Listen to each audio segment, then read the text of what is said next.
Hi, this is gulab. Okay, आज का series कौन सा चल रहा है? 04 है। और क्या पढ़ेंगे? मोशन इन प्लेन की वेक्टर का सीरीज है, जिसमें आज स्टडी करेंगे multiplication of vector. Multiplication of vector of तीन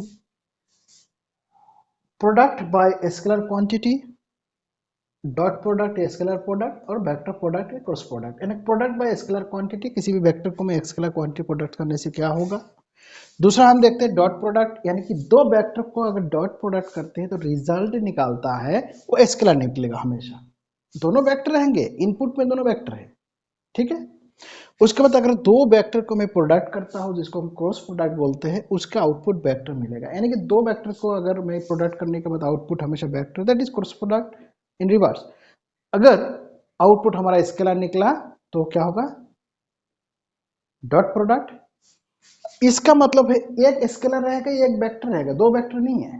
ये जो पहले वाला का मतलब, तो एक एक करके हम समझते हैं। पहला वाला को प्रोडक्ट बाय स्केलर मान लेते हैं। मेरे पास एक वेक्टर है, वेक्टर ए। इस वेक्टर ए को मैं अगर दो से प्रोडक्ट करता हूँ तो इस वेक्टर का क्या है? डायरेक्शन सेम रहेगा, सिर्फ इसका मैग्नीट्यूड बढ़ जाएगा, यानी कि डबल हो जाएगा। अगर पहले इसका ये वेक्टर का साइज ए था तो अभी साइज होके डबल हो जाएगा, ठीक है। उसी प्रकार अगर इस वेक्टर को मैं माइनस से प्रोडक्ट कर देता हूँ तो ये ऑपोजिट वेक्टर बन जाएगा, यानी कि डायरेक्शन चेंज हो जाएगा और वैल्यू पहला वाला वेक्टर से, इनिशियल वेक्टर से डबल हो जाएंगे ऑपोजिट।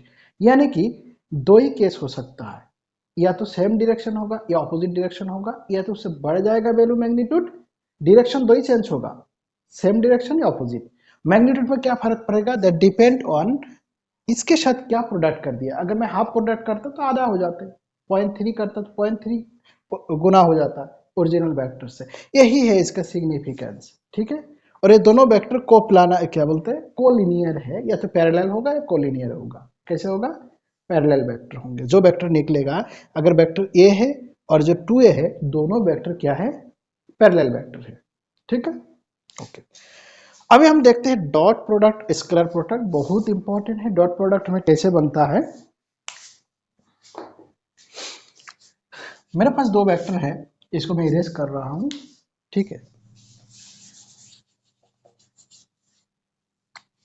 मेरे पास वेक्टर ए है और वेक्टर बी है। डॉट प्रोडक्ट को सिग्निफिकेंट करने के लिए बीच में डॉट दिया जाता है।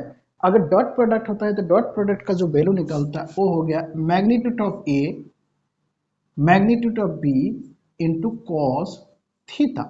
थीटा का मतलब angle between both, angle between both vector, यानी कि दोनों वेक्टर के बीच का जो एंगल है उसको बोलता है ये। तो हमें ये वैल्यू, इसका न्यूमेरिकल, इसका मैग्नीट्यूड कॉस थीटा। यहाँ पर कोई वेक्टर सिंबल नहीं है। ये वैल्यू हमारा न्यूमेरिक वैल्यू आएगा, 2 आएगा, 3 आएगा, 4 आएगा, यानी कि स्केलर क्वांटिटी आएंगे। एग्जाम्पल के लिए हमारे पास फोर्स, फोर्स एक वेक्टर है, डिस्प्लेसमेंट एक वेक्टर है, दोनों वेक्टर है। फोर्स डॉट डिस्प्लेसमेंट, इसका वैल्यू होता है एफ डी कॉस थीटा, और इसको हम बोलते हैं वर्क। यानी कि फोर्स और डिस्प्लेसमेंट का बीच में अगर डॉट प्रोडक्ट करता हूं तो मेरा आउटपुट निकलेगा वर्क। वर्क इज क्या है? स्केलर क्वांटिटी है, लेकिन इनपुट में मेरा क्या है? दोनों वेक्टर क्वांटिटी है। तो दोनों दो वेक्टर क्वांटिटी का डॉट प्रोडक्ट हमेशा स्केलर आता है। उसका वैल्यू इस प्रकार है ए बी कॉस थीटा। बस कहानी खत्म, क्लियर हो गया। यहां से एक चीज मालूम चलता है, अगर दोनों वेक्टर का बीच का एंगल 90 डिग्री है तो उस टाइम में क्या हो जाएगा? यानी कि अगर वेक्टर ए इस डायरेक्शन है, एक दूसरे का ऑर्थोगोनल है, वेक्टर ए और वेक्टर बी, इस दोनों का बीच का एंगल कितना? बीच का एंगल कैसे पता लगता है? हमने ऑलरेडी बता दिया, एंगल बिटवीन वेक्टर मतलब टेल टू टेल। तो टेल टू टेल का बीच में अगर थीटा 90 डिग्री है तो इसका वैल्यू कितना निकलेगा? A dot B, A B cos 90 degree. Cos 90 degree का मतलब कितना होता है? जीरो होता है, यानी कि जीरो। तो जब भी दो वेक्टर ऑर्थोगोनल होगा, यानी कि परपेंडिकुलर ईच अदर होगा, in every cases the dot product of both the vector will be zero. This is the very important point. इसी डॉट प्रोडक्ट को हमने दूसरे कॉन्सेप्ट में सीखेंगे। कौन सा कॉन्सेप्ट में?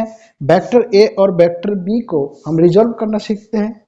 ऑलरेडी रिजोल्यूशन करना सीखा, और साथ साथ यूनिट वेक्टर की फॉर्म में हमने सीखा। तो अब यूनिट वेक्टर की फॉर्म में हम सीखेंगे, जो हमें नीट का एग्जाम के लिए उस प्रकार आता है, तो उसमें हमें मदद मिलेगा। तो हमने मान लेते हैं मेरे पास एक वेक्टर है, ये वेक्टर है, ये वेक्टर इस प्रकार है ए X I cap plus A Y J cap. A X और ए वाई से हम क्या समझते हैं, component of X direction, component of Y direction, I और जे से डायरेक्शन ऑफ एक्स और ए यूनिट वेक्टर है। सर दूसरा मेरे पास वेक्टर है बी, इस वेक्टर को B X I cap plus B Y J cap. इस दोनों का अगर मैं डॉट प्रोडक्ट करना चाहूंगा तो मेरा रिजल्ट कैसे निकलेगा, ठीक है, यानी कि लेफ्ट साइड में ए डॉट बी, ए, चलो इसको यहां से स्टार्ट करता हूं इधर से, तो मैं यहां पर एक मार्जिन खींच दिया। अभी हम निकालेंगे A dot B, A dot B, इसका वैल्यू कितना निकलेगा, A B cos theta. A B का मतलब मैग्नीट्यूड ऑफ ए और मैग्नीट्यूड ऑफ बी, यानी कि मैग्नीट्यूड ऑफ ए और magnitude of B vector into cos theta. Clear हो गया। अभी हम लेफ्ट साइड में भी चेक करेंगे, राइट साइड में भी चेक करेंगे डॉट प्रोडक्ट करके, ठीक है। मैग्नीट्यूड ऑफ ए, इस केस में मैग्नीट्यूड ऑफ ए कितना निकलेगा, magnitude of A equal under root, हमने ऑलरेडी सीखा इसका, A X square plus A Y square, जब वेक्टर रिजोल्यूशन में हमने ऑलरेडी देखा कि मैग्नीट्यूड क्या होता है। Sir magnitude of B under root B X square plus B Y square, we have already learned about it. ये क्लियर हो गया, okay.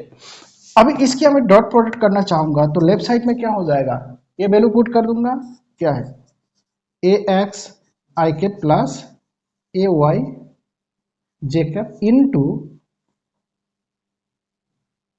B X I cap plus B Y J cap. ये मैंने left side पे कर रहा हूँ, यानी कि ए डॉट बी कर रहा हूँ, लेफ्ट साइड वाला ए वाला वैल्यू मैंने लेफ्ट साइड में बैठ दिया, और राइट साइड में मेरा वैल्यू क्या आया, ए इंटू कॉस थीटा आएगा, यानी कि अभी के लिए मैंने ए बी कॉस थीटा ही लिख रहा हूँ, जगह नहीं है बोल के, ठीक है, ए बी कॉस थीटा, बाद में इनकी वैल्यू मैंने पुट कर दूंगा वहां से, ठीक, ओके।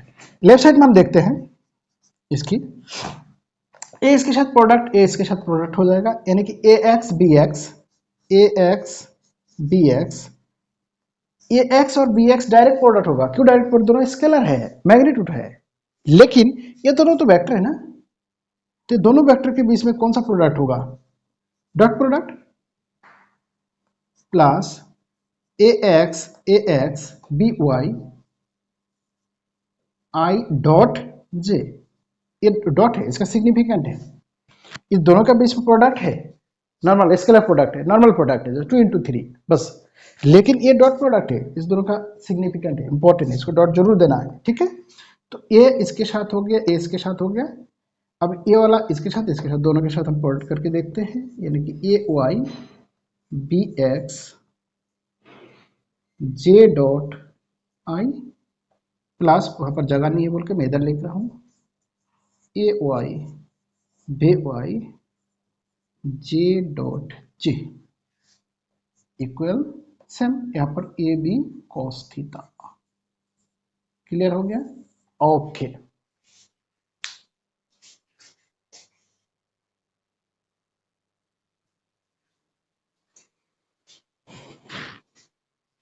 अभी देखो ये स्टेप बहुत इंपॉर्टेंट स्टेप है, ठीक है, इधर देखो, आई डॉट आई, आई डॉट आई का मतलब क्या, आई इंटू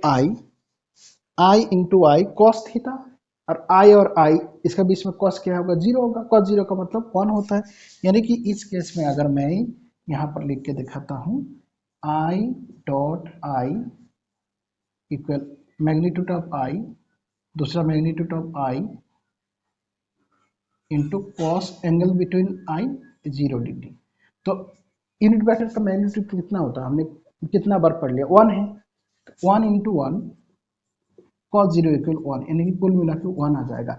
अगर सेम यूनिट वेक्टर का डॉट प्रोडक्ट हमेशा 1 आ जाएगा, ये याद रखना। तो आई dot i equal 1, J dot j equal 1 आ जाएगा। ऑपोजिट का क्या होगा, आई डेट जी, दोनों का बीच में एंगल कितना है, 90 डिग्री। जब भी एंगल 90 डिग्री होता है तो उस दोनों का डॉट प्रोडक्ट क्या हो जाता है, 0 है, यानी कि आई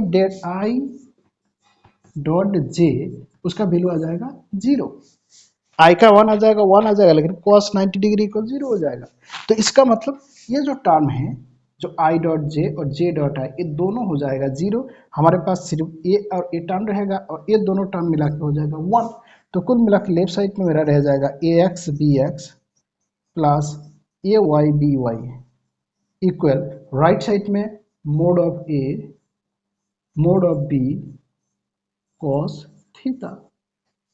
ठीक है, तो ये हम इसलिए बोला, देखो लेफ्ट लेफ्ट हम क्या है, यहाँ पर कोई वेक्टर है? बिल्कुल नहीं वेक्टर।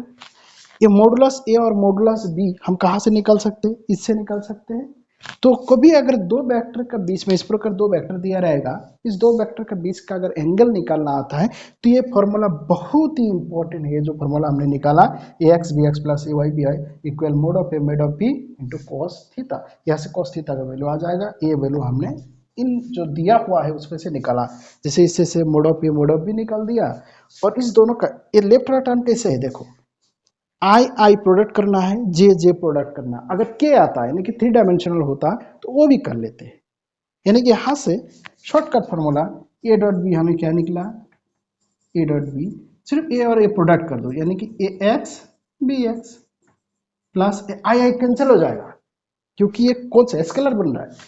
डॉट प्रोडक्ट का आउटपुट क्या है? स्केलर है, there is no any vector. फिर ए वाई बी वाई, अगर ए जेड बी जेड रहता तो ए जेड बी जेड भी हम प्रोडक्ट करते हैं। इतना आसान है, क्लियर है। इसके ऊपर जब न्यूमेरिकल करेंगे और आसानी से समझ में आ जाएगा। ये बोल देगा कि find out the angle between to vector. Example के लिए ऐसा वेक्टर दिया रहेगा, ठीक है, हमने इसको मिटा रहा हूं और इसको भी मिटा रहा हूं, ठीक है, जैसे कि हमें जगह बन जाए।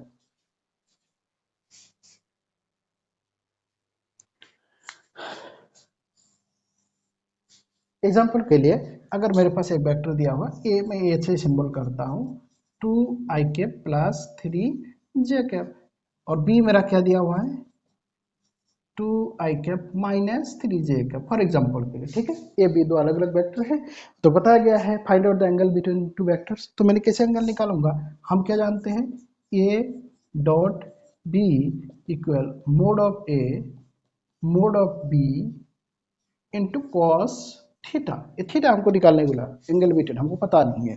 तो मैंने ए डॉट बी कैसे निकालता हूँ, इससे से प्रोडक्ट इससे से प्रोडक्ट, यानी कि 2 + 2 = 4।